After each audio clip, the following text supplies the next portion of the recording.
Saya Niken Saputri.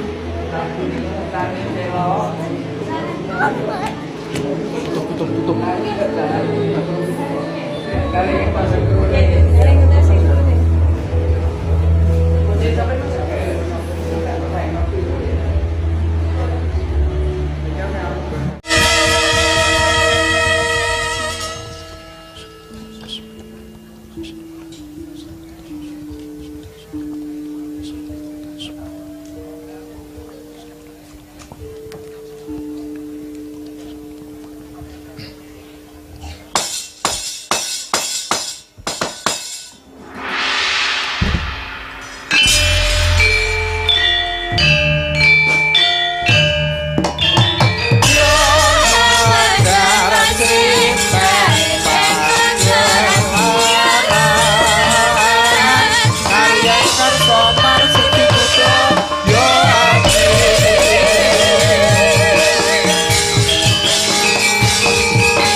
Kang lagyonan dang asmara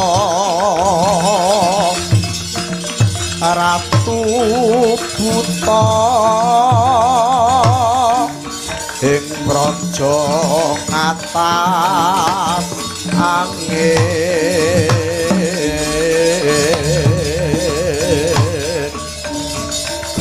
kalimput sajroning kalbu Prabu Kilapa warna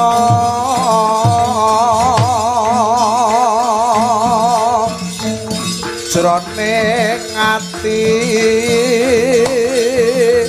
kabebidung kandrung kayungyon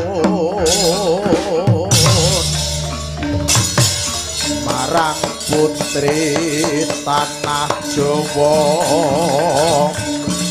Dyah Ayu Dewi Drupadi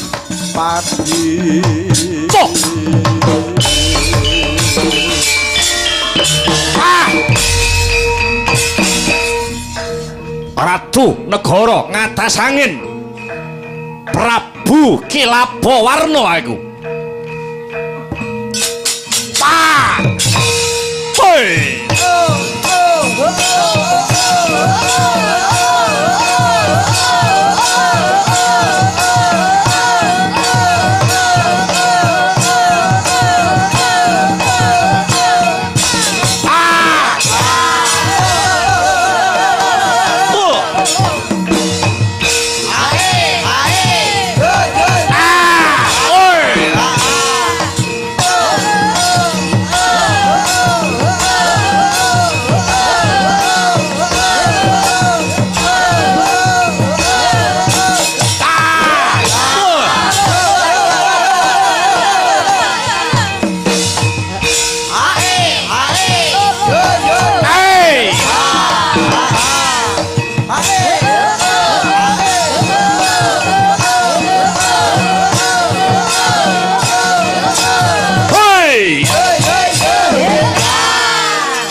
Wes.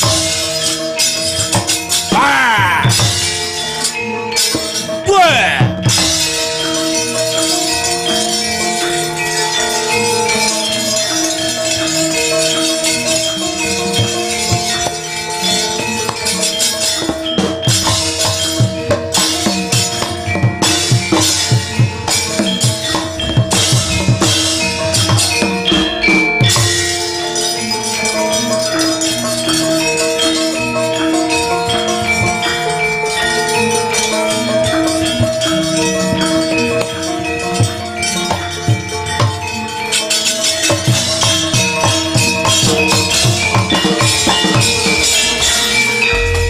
Yaksa gora rupa ora sedeng nalendra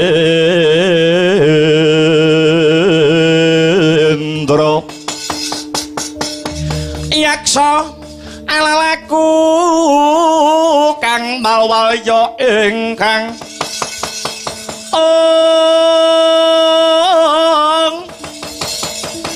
gambira marang ngisi siyung metu Prabawa Gora mawa lian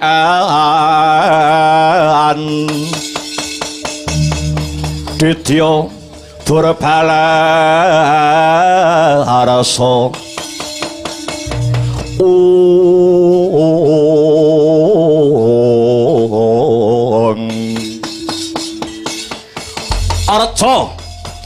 Arca manik sejatining alam ingkang tinuding ing jagat abdiku sing banget ndak tresnani he Patih Ludra Parimuka kawula wonten tinimbalan ingkang adhawuh sinuwun jimat pepundhen kula donya praping delahan sinuwun Prabu Kilapawarna ratu saking negari ngatas angin. Aku Prabu Kilapawarna ratu saka negara ngatas angin nimbali marang jeneng sira Patih Ludra Parimuka karana bakal ana babakan ingkang bakal rinumpaka marang jeneng sira Patih Ludra Parimuka. Prakawis menapa sinuwun kok sajak wigati keparenga paduka sinuwun Prabu Kilapawarna amedhar dawuh kula Patih Ludra Parimuka arsa ngangklungaken jangga nilingaken karana nenggara mentah sabda pangandikanipun Prabu Kilapawarna ngene teh jancane ing ngripalungguhan iki aku ora menggalih babakan apa-apa jernyatane aku wis ora kurang samukawise bandha donya sarwa kecukupan dasare Prabu Kilapawarna kuwi aratu ingkang kondang kaonang-onang kajuara saindenging jagat raya disembah-sembah para sentana miwang para kawula. Kesugihane Prabu Kilapawarna iki prasasat protlon jagat. Aja to ratu liya Nyai Blorong wae utang duit nyang aku. Lalajeng perkawis menapa ingkang maksih kineker sinuwun mangkene. Kesugihanku kabeh iki tak kira bakal muspra kang tanpa guna. Awit panjenengan ingsun Prabu Kilapawarna iki isih durung duweni wujude wanita utawa wanodya ingkang minangka dadi garwa prameswari.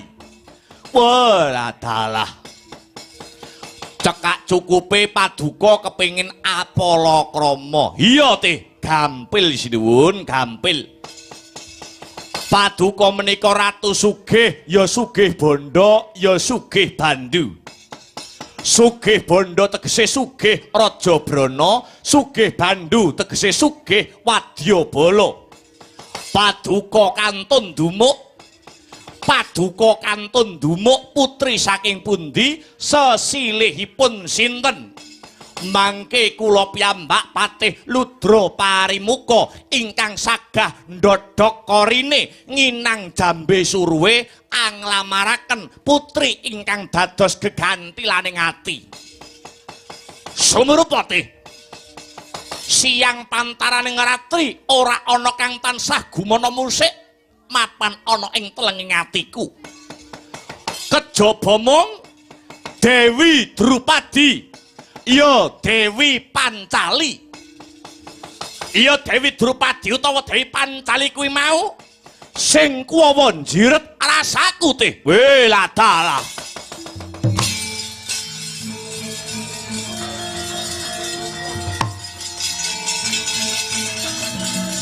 Boh.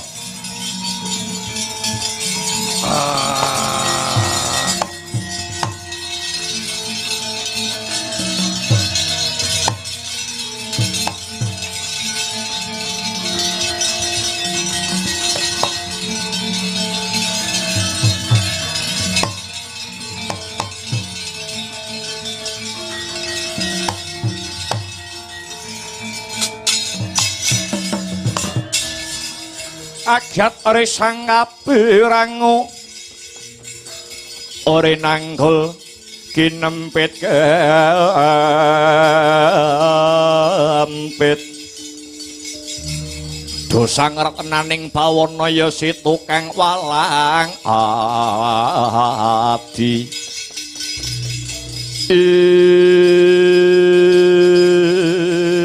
wut latalah. Iya jagat Dewa Bathara ya jagat Pangestungkara. Dewi Drupadi sinuwun. Iya teh nyuwun sewu. Menawi paduka sinuwun Prabu Kilapawarna taksih mbeguguk kutha waton kepengin apalakrama kaliyan Dewi Drupadi, tegesipun paduka sinuwun Prabu Kilapawarna nerak angger-angger cacah kalih. Kok ngono teh? Inggih. Paduka Sang Prabu Kilapawarna kagungan dosa cacah wonten kalih ingkang setunggal.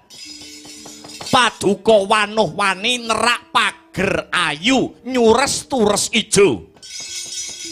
Bebedang garwane liyan. Awit Dewi Drupadi menika sampun kawengku ing kakung.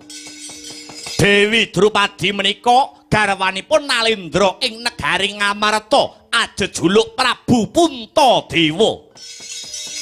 Lah dosa ingkang angka kalih paduka sinuwun Prabu Kilapawarna wantun rak pepakeming dewa ingkang winastan jodo tali mangsa.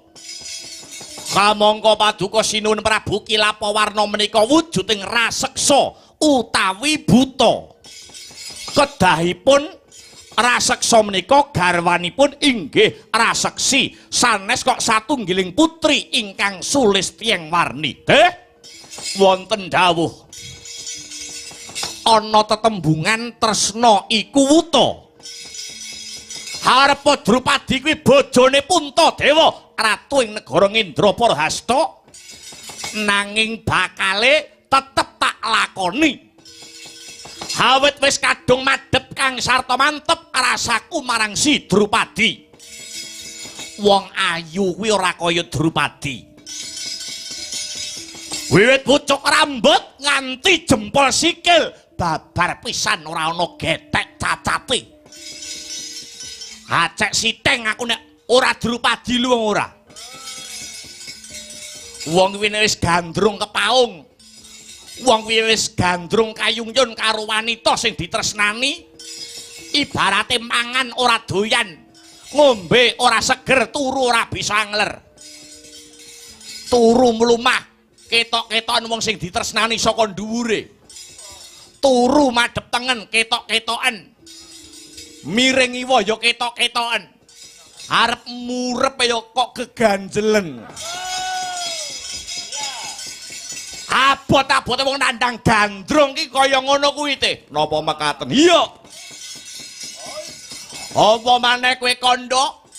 Apa maneh kowe kandha wujuding jodo tali mangsa? Kowe apa ora tau maca sejarah? Biyen ana wujute buta, biyen ana wujute raseksa. Jenenge Raden Kumbakarna saka kasatriyan Panglebur Gangsa. Kowe wujute buta kang gedene sak gunung anakan. Nanging Raden Kumbakarna kuwi garwane ya ora buta wedok, ya ora raseksi, malah kepara wujute widodari kang asesilih Dewi Keswani. Mangke riyin Sinuwun. Raden Kumbakarna ingkang wujudipun raseksa saged anggarwa wujuding widodari menika awit Raden Kumbakarna ageng lelabuhanipun tumrap para dewa. Temahan dipun ganjar satunggiling widodari dados mboten kok nama ampyak awur-awur. Mbuh ora idep. Bakune dina iki aku bakal lumarap ana negara Ngamarta. Ngenteni kahanan Praja Ngamarta Lena. Lenaning kahanan bakal tak colong, tak cidra wani Dewi Drupadi tumunika boyong mapan ana praja ngatasanging ini. Oh langgih pun sedaya wangsul dumateng paduka sinuwun Prabu Kilapawarna. Aja wasu melang rasamu. Aku wani tanggung jawab sekabehane. Bocah Temenggung, kula wonten dawuh tinimbalan dosinuwun waliken rasamu.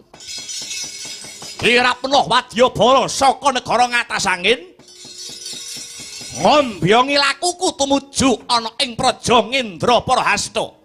Ya negara Ngamarta saperlu nyolong utawa nyidra Dewi Drupadi ing pengajap bisa dadi garwa prameswari ing negara ngatasanging ini.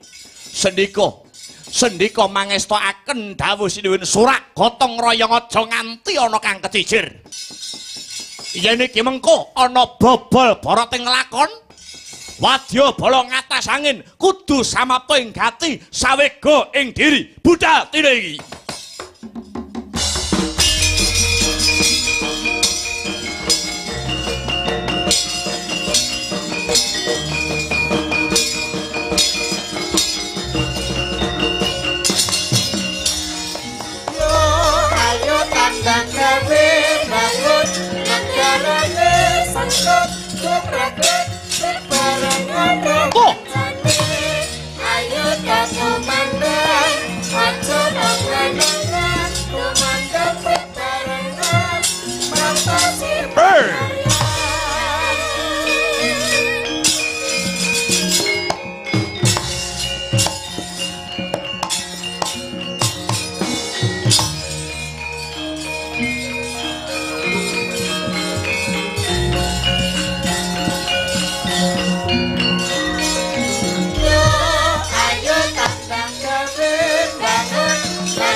Ait.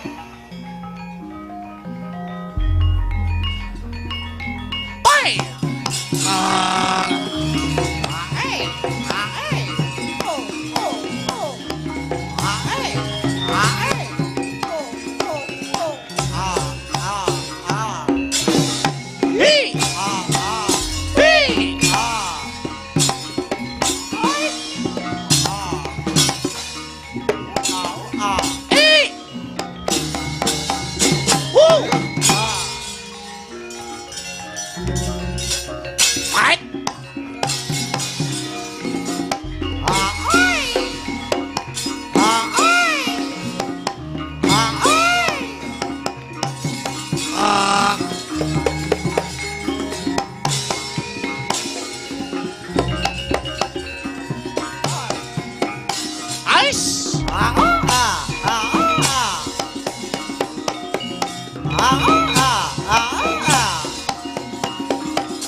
angkat disudama Gusti sasangka kasongan surya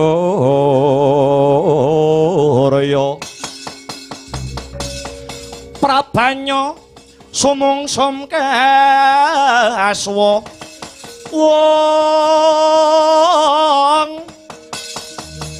araras oroming sari samya manuk semeng sarira sumarmanira sukanto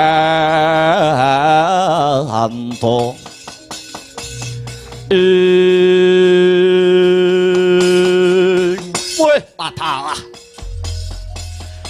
iya jagat dewa Bathara iya jagat Pramudita dina sakmengko aku wis mapan ana ing tapel wates negara Ngamarta iya negara Ngendrapara Hasta nadyan iki wis dungkat Wanciradri sajak durung ana sing padha mapan turu ya ora perlu nganggo akal nanging akalku bakal tak gunakake Prabu Kilapawarna Ratu Sekti Mandraguna duweni aji-aji sirep wewe putih. Aji-aji sirep wewe putih bakale tak watek supaya padha turu para kawula ing negara Ngamarta. Yen wis padha turu, Dewi Drupadi kang mapan ana kaputren Praja Ngamarta bakale tak serot dimen manjing ana sajroning Kendhaga Kencana. Drupadi lakon dadi bojoku kowe dina iki.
Sang Prabu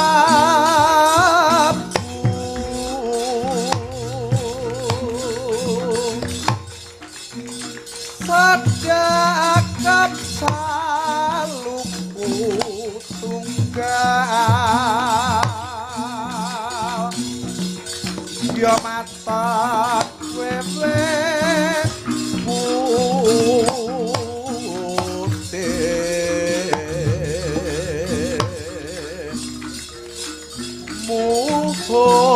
kang den sabya sira para kawula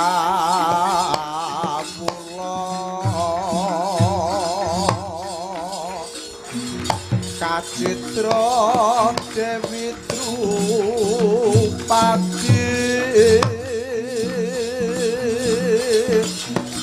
kaboyong Praja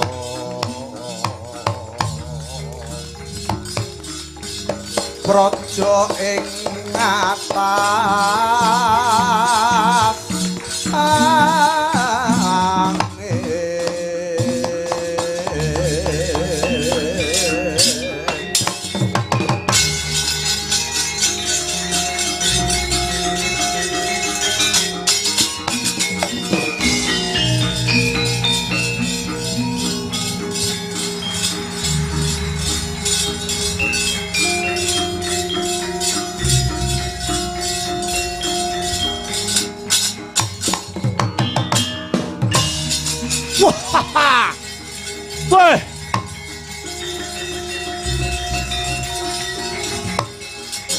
Gendhe.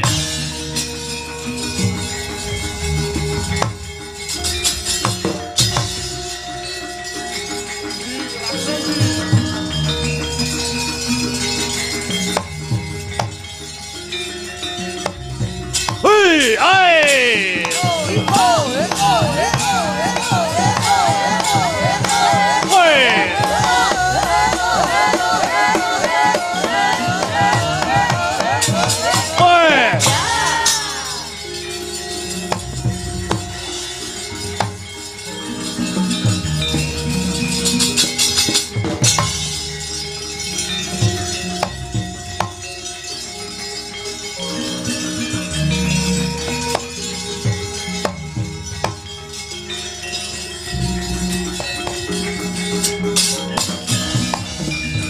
Lah ing kono to wau Cinidra wani Dewi Drupadi dening Prabu Kilapawarna ratu saking ngatas angin kedadak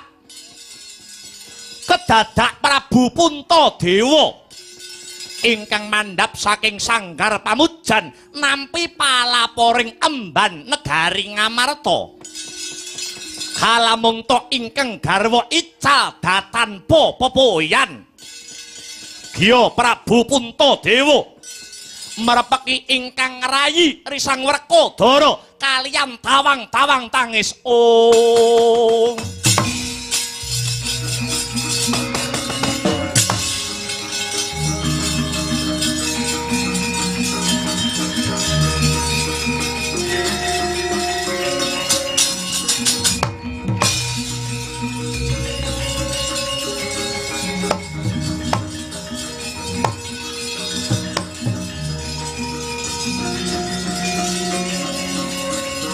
Yai.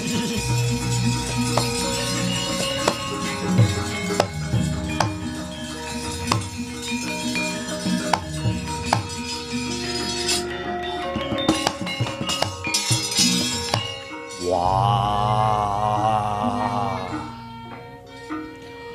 Puntadewa kakangku. Lah kok dadi netes sing dadi waspamu.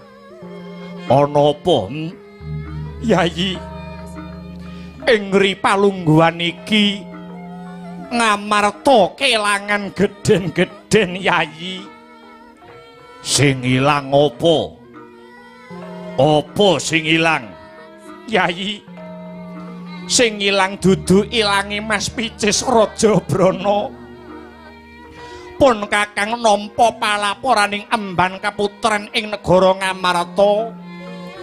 Ya kuwi Mbak Yumu ya garwaku Yayi Dewi Drupadi ripalungguhan iki murca cinidra dening Duratmaka Werkodara. Wah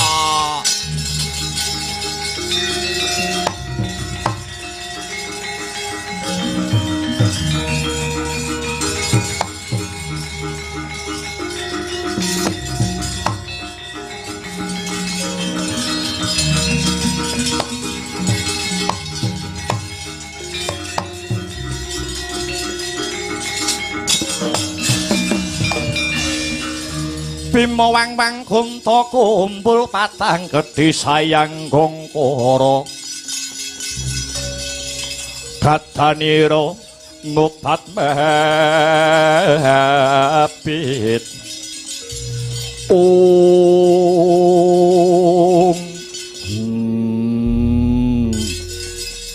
iki kelakuane sapa?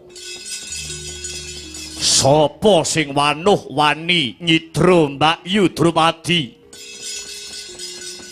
Pun kakang ya durung dungkap Yayi. Tak jaluk siadi sing jembar jangkae. Upadinen golek ana Mbakyumu Drupadi. Aja pati-pati bali yen durung garwa. Utawa nggawa baline Mbakyumu si Drupadi ya Werkodara. Ya.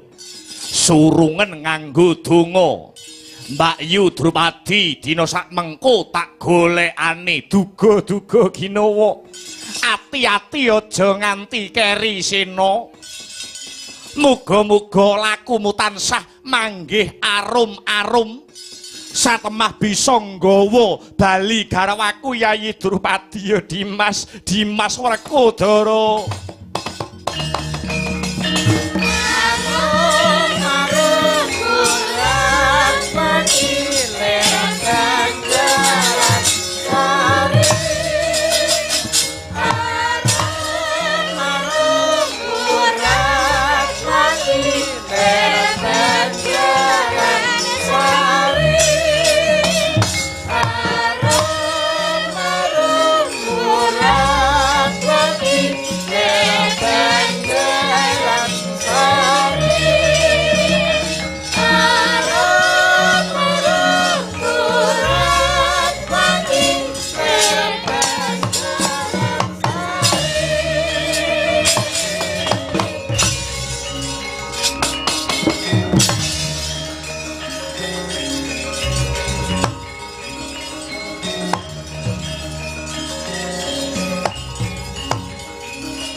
Ore kata Dian Bratasena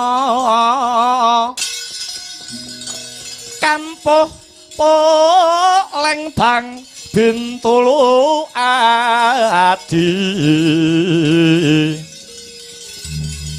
sarira ngamula dumangka dek wak simbar jaja yen ngandika gumalegara kaya guntur dadang panenggak Pandhawa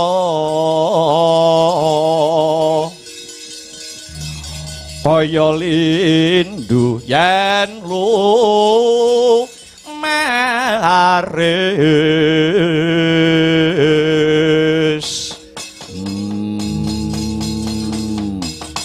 ngestu padha dawe mbarep kakangku supaya ngupadi baya ana ngendi ilange Mbak Yu Drupadi gandeng Werkudara ya duweni guru aku ya duweni dwija mula dina sakmengko Werkudara bakal njujuk mapan ana ing negara Ngastina ngadhep guruku Bapa Pandhita Durna. Mbok menawa Durna guruku bisa paring pepadang tumrap negara Ngamarta kang dina iki lagi kalemput ing pepedhut. Sapa wae sing wani nyidra utawa nyolong Mbak Yu Drupadi Werkudara sing dadi mungsuhe.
Tasor lan panjaring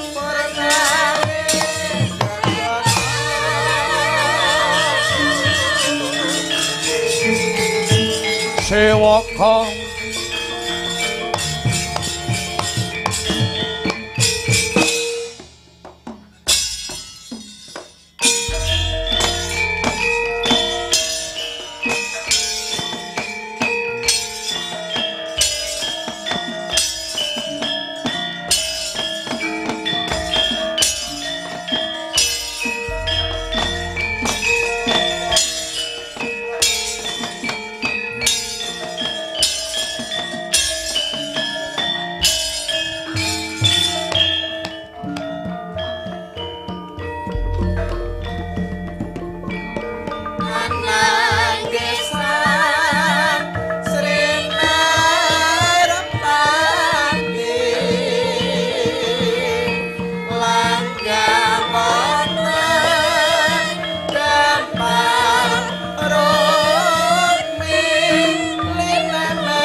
mijil langenira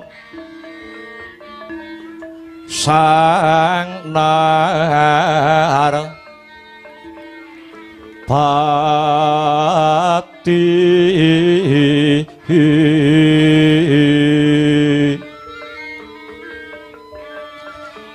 lampah hira alon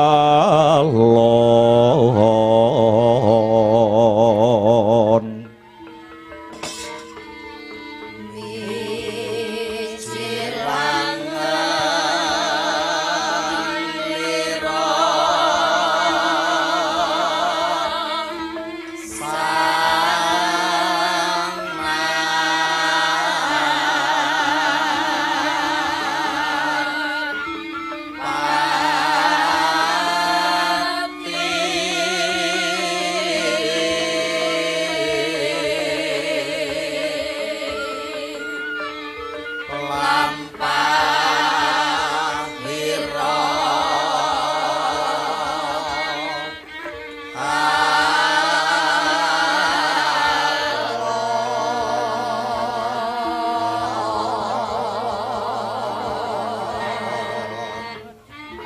Kinarabak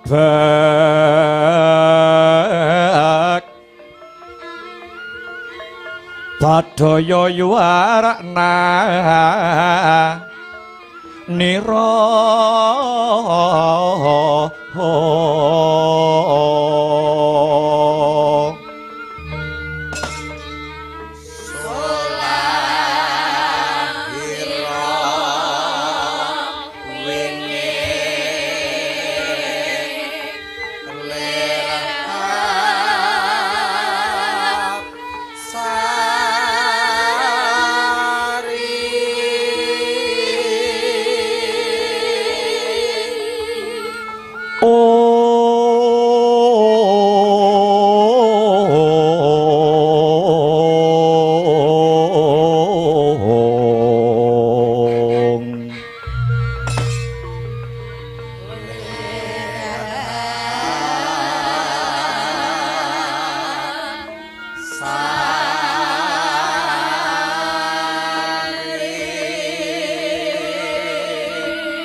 Sari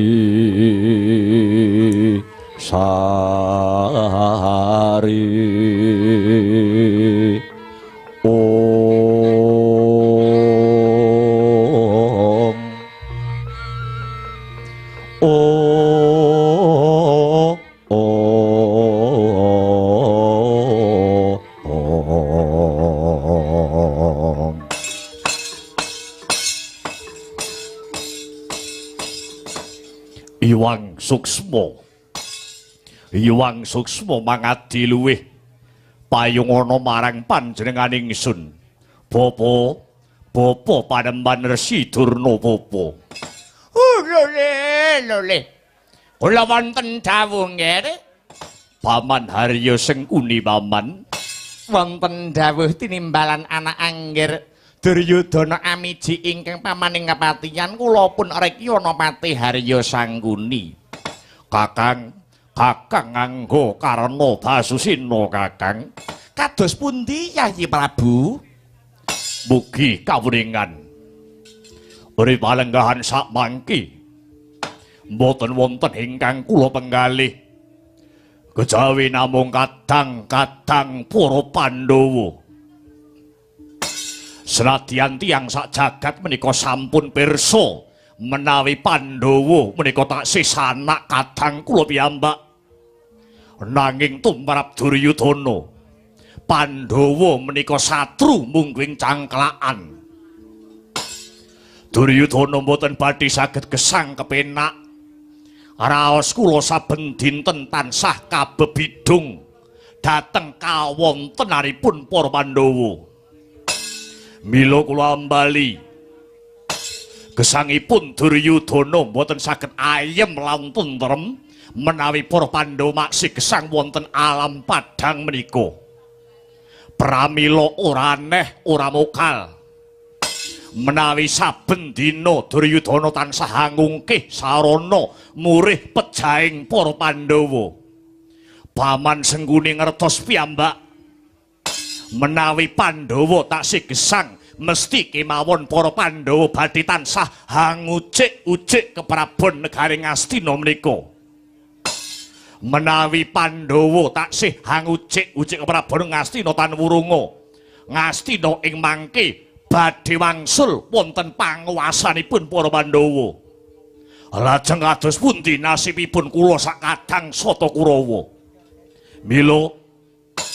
Mila dinten sakmangke kula badhe nyuwun iguh pratikelipun para pinisepuh.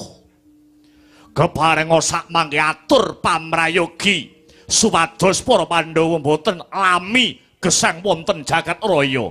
Nyawa-nyawa jimat kula nggih. Sesembahan kula donya prapteng delahan. Bebasanipun sampun katelasan gagasan ingkang paman ing kepatihan wungsal wangsul kula sampun pados sarana maika dhateng para Pandhawa supados Pandhawa punika pejah supados Pandhawa menika mboten lami gesang wonten ing jagat raya menika.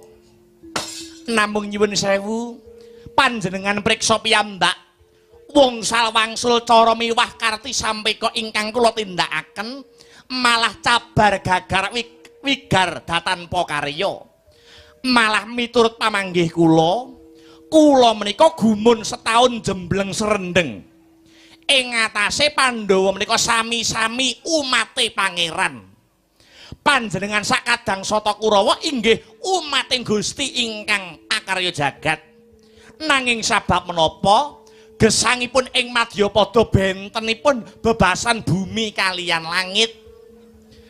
Pandhawa marambah makaping-kaping dipun ajab patinipun boten nate kasembadan.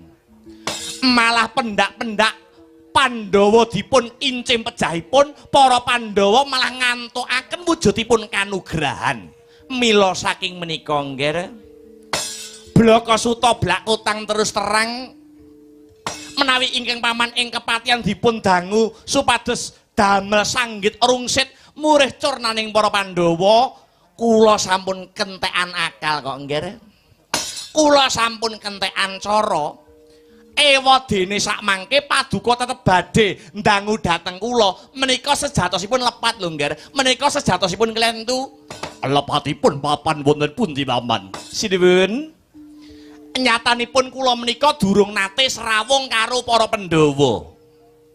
Wiwit Pandhawa alit lan para Kurawa maksih umur timur ingkang paman boten nate kumpul, boten nate srawung, boten nate sak pejagong karo para Pandhawa. Pramila menawi paduka ndangu dhateng ingkang paman kula nyuwun sewu, kula sampun katelasan akal kok nggih. Senggunipun boten saged ngulir budi miwir pikir miwah angasah kadewasan.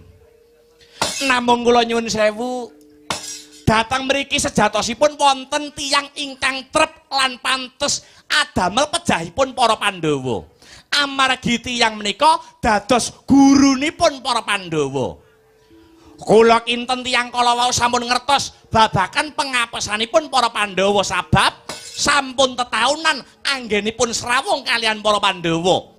Malah sipating guru utawi dwija kedahipun sampun mangertos babakan pengapesanipun para Pandhawa. Sinten paman? Mboten asanes namung Kakang Panembahan Begawan Durna.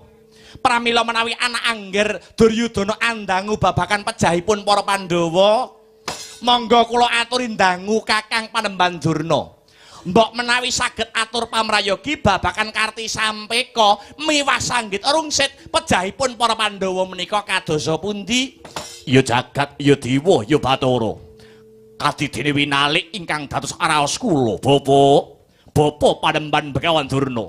Wonten dawuh nggih, wonten dawuh tinimbalan. Nyambung dhateng pangandikanipun Paman Harya Sangguni.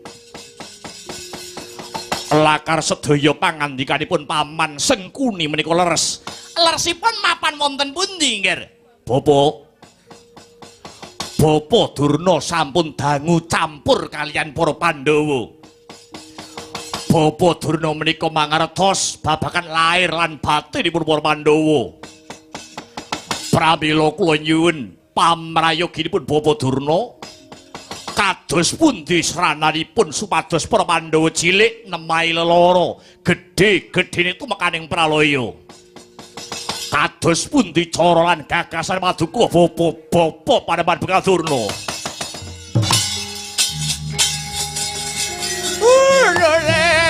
Lole.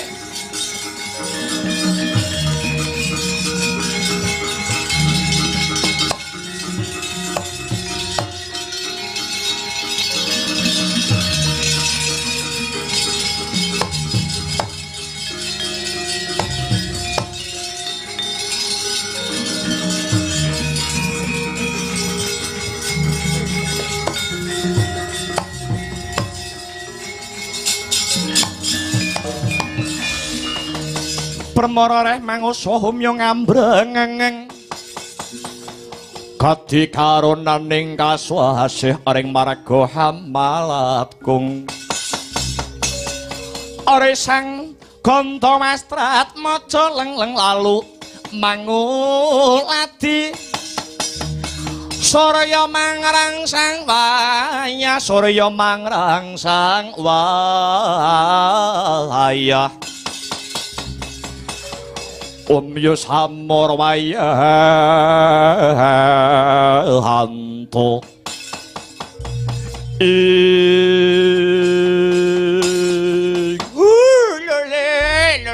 lele sumorate sinden sate gule enak rasane sinden ayu enak rasane Adipate Haryo Tengkuni iya ados pundi Kakang Durna pinter tenan sampean golek-goleke gawean wong tuwa Anak Prabu Duryudana pancen leres kula menika gurunipun para Pandhawa kula menika diwijahanipun para Pandhawa. Pandhawa lan Kurawa rumiyin pancen dipun titipaken dhateng ingkang bapa ing Sukalima kaliyan Rama panjenengan Dipati Dastarata supados kula nggulawentah ing arah Aji Jaya Kawijayan. Guna kasantikan bebasan tinata mendat jinara mentar pinaku bendal binedil jundil. Lah inggih.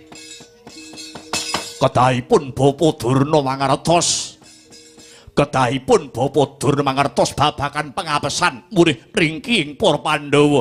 Nyuwun sewu nggih.